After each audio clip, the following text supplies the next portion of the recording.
you guys first meet? Oh, Polly, over to you.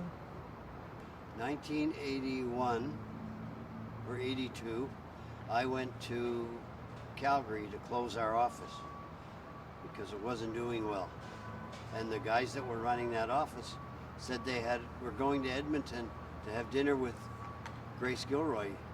Did I want to go? And so I got in the car and I went. 9 years later, I don't want to get this wrong because I won't live it down. We met she was my date or I was her date at an event here for BC Film. No, 90. No, don't forget Alice. Alice made you take me out for lunch because I was having a bad day. And that would have been about 87. So you should have started in the first place. Grace had a bad day, or a bad night the night before. Out with Mr. White and Mr. Ferrier and some other people. So Alice phoned me and asked me to come to the office because I was the sane one at the time.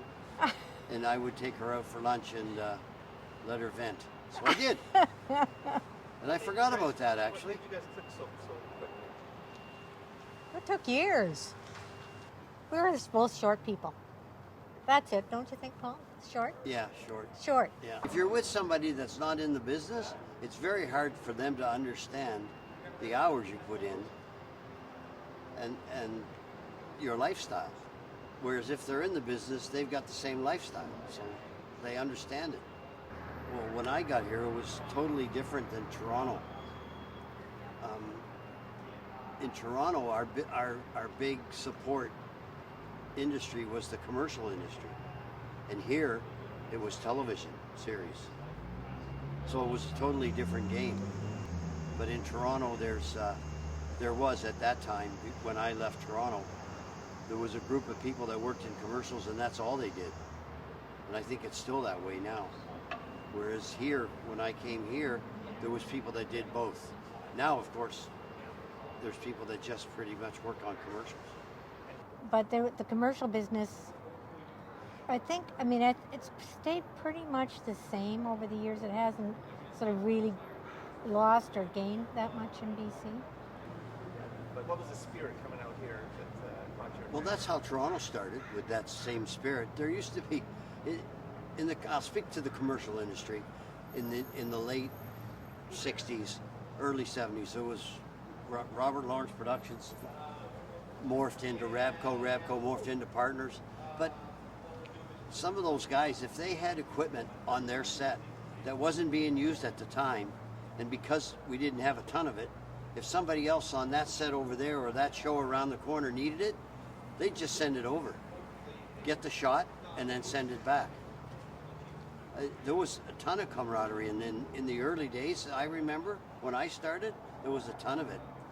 Guys like John Sheridan would do anything for anybody. He had the best black book in the world. He could find anything, anytime, and anybody, no matter where he was in Canada.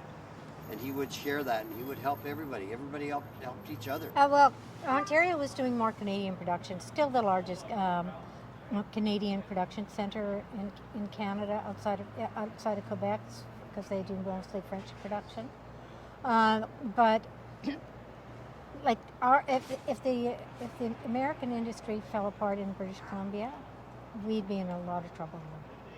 And every day you learn something new. To this day, I'm learning something new every single day. There's, have I seen that before? Yeah, but this is a different twist on how that is.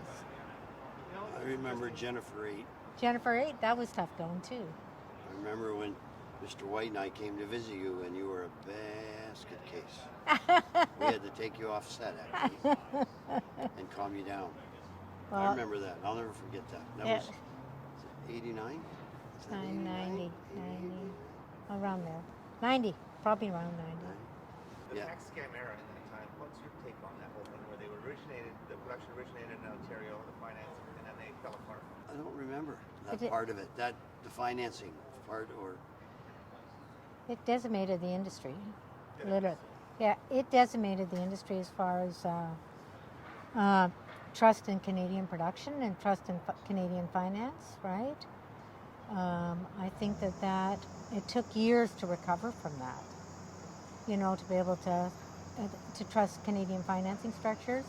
And I think that's why when the tax credit structure came into Canada, it took quite a bit of time to build up the trust in that kind of tax credit structure, and then that was prior to the provinces stepping in to set up their own tax credit structures, because there was a precursor to that.